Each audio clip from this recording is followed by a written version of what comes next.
Transporting baby from A to B is one of the most time-consuming things you can do. And you'll slowly realize that as you plan to leave the house at 9 a.m. in the morning and you need to pack their bag and take spare change of clothes and diapers and wipes.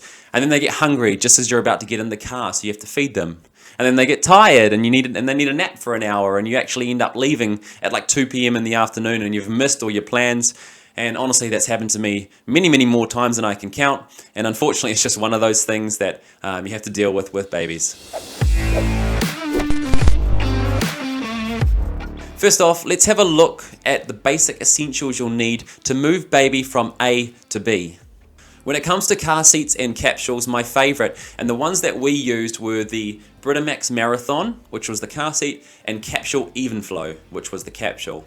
The reason I've given two options here is because we use both, one for the newborn stage and one for her age now, which is 6 months and onwards. A quick thing to understand with car seats and capsules is that car seats are generally made to be permanently in the car, whereabouts capsules can be taken out, carried around, and on the higher end product can actually be connected to prams that you can throw in the back of the car too. Car seats are aged from birth to around 4 years old. However, capsules can only be used till they're around 6 months old.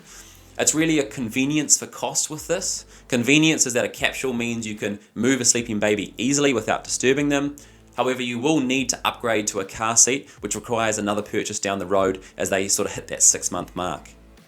So we use the Capsule Evenflow as it's one of those capsules that connected onto a pram, which was awesome. It was honestly fantastic to have the option to disconnect the capsule from the car without shifting baby for things like walking with the pram, going into shops, stopping in for a coffee. It's extremely beneficial for parents with restless babies too, like light sleepers or babies that are just not sleeping well at all, because as we all know, babies generally fall asleep in the car really well as they love the movement. So having the ability to transfer them without breaking that sleep is fantastic. It's good for them and it's good for your mental health. From a car seat point of view, and the one we use now, it's the Britimax Marathon. This is a permanent car seat that has fantastic reviews, a really good sort of 180-degree crash support around the head and the body. It's a rear and front-facing convertible car seat, so it can be used from baby up till like 4 years old. Long story short on this, it's really about cost, and if you want to purchase both a capsule and a car seat, because they will inevitably outgrow the capsule quite quickly. If you can afford it, then definitely get a capsule first off, because they're much smaller, more comfortable for a tiny newborn, and you'll love the ability to transfer them back and forth without disturbing their sleep. Just a note on this also, that places like Baby Factory and other baby shops do capsule hireage. It's like $60 per 6 months and has all the safety checked and approved tests completed. We would have done this if we had known about it before purchasing our capsule. However, you live and learn, and hopefully this helps you guys. Nappy bags. So we were gifted the black and gold nappy bag from Touch and Catch, I think it was. And it's an excellent product. It looks really nice, like a normal large purse. Has tons of space for baby stuff and sort of loads of pockets and hidden compartments to separate everything. You don't necessarily need anything fancy when it comes to this, and it's totally up to you with how much you'd like to spend. Just make sure it's large enough for a few bottles, for formula, for thermos that we spoke about, some clothes, and some spare nappies and wipes so that you can bring everything along in case baby needs it. Boba wrap. You may have heard of it, you may not have heard of it. These are fantastic when you're at home wandering around and doing chores. It's small, it's not as big and bulky as the standard baby carriers, and it's really easy to prepare once you know how to tie and fold it across your body to strap baby in.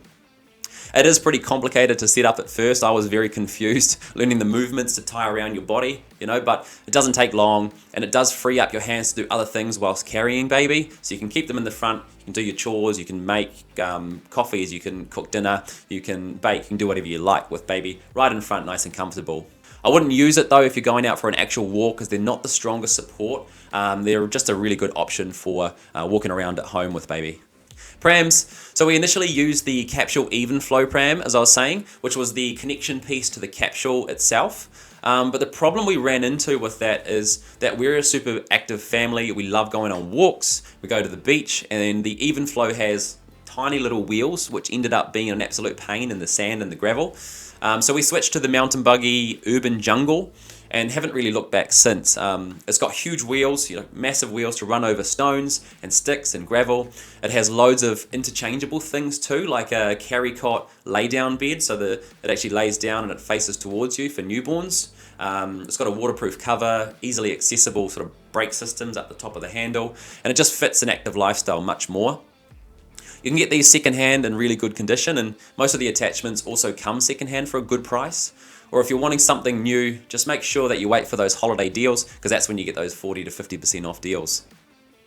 Baby carrier. So as I said, not necessarily essential for newborns, but we went for the Ergo Baby Omni 360 carrier because it's a front and a back facing carrier, which means baby will be facing you as a newborn, and the carrier can be altered and turned to allow baby to turn and face outwards. It is more expensive up front, but you don't need to change to a new front facing carrier down the line. Also, we bought this secondhand for half the price, and it's new, it's a fantastic quality, so keep your eyes out open for those sorts of deals as well. We personally do use this all the time because our daughter loves nature and we go for walks most of the days.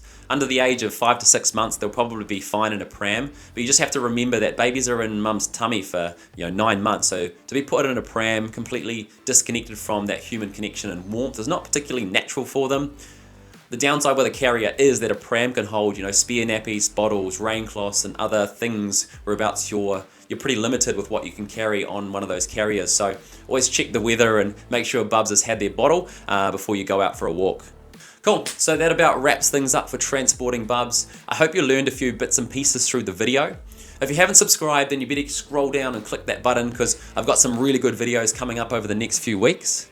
Thanks so much for watching, and let's get some interaction in the comments if you have any other tips that can help us dads save $1 here and there, because we like to save $1. And thanks everyone for watching the video, and we'll see you in the next one.